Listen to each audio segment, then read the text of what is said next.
빌라도가 묻습니다. 내가 유대인의 왕이냐? 분명히 주님께서 내 말이 옳다 그랬어요. 그럼 분명히 들렸잖아요.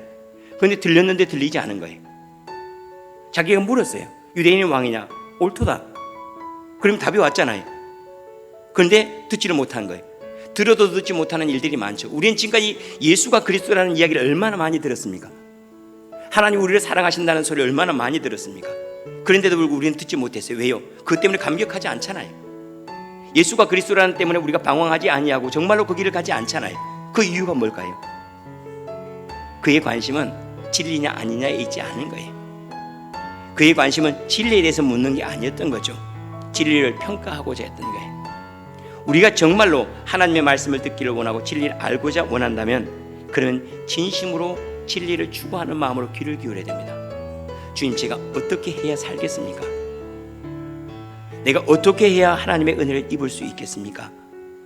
그래 벌써 기도의 응답은 우리가 기도할 때부터 오는 거예요. 어떤 분들은 그런 얘기를 합니다. 제가 새벽 예배 나오려고 하는데 너무 피곤해서 못 나왔대요. 어제 저녁에 안 나올 작정하고 잤잖아요.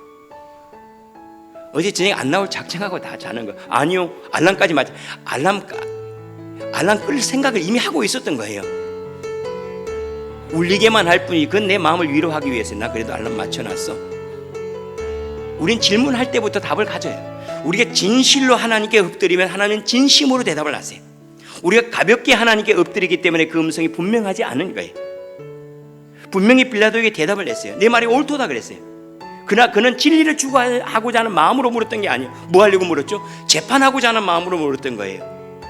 그러니까 그의 마음에 그리스도를 만나고자 하거나 하나님의 아들을 만나고자 하는 마음이 있었더라면 분명한 소리예요. 이거는 내 말이 옳도다는 거예요. 그런데 못 들었어요. 우리가 하나님을 만나지 못한다거나 하나님의 은혜를 입지 못한 까닭이 뭘까요? 우리는 늘 가볍게 질문을 던집니다.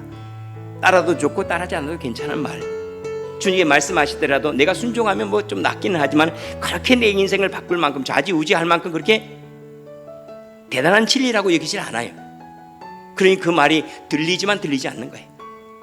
주님은 끊임없이 우리를 찾고 계시고 말씀하고 계십니다. 하나님은 우리에게 자기 자신을 늘 드러내세요.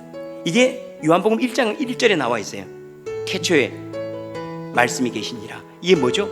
태초부터 그분은 우리에게 끊임없이 자기 자신을 드러내고 계신다는 거예요.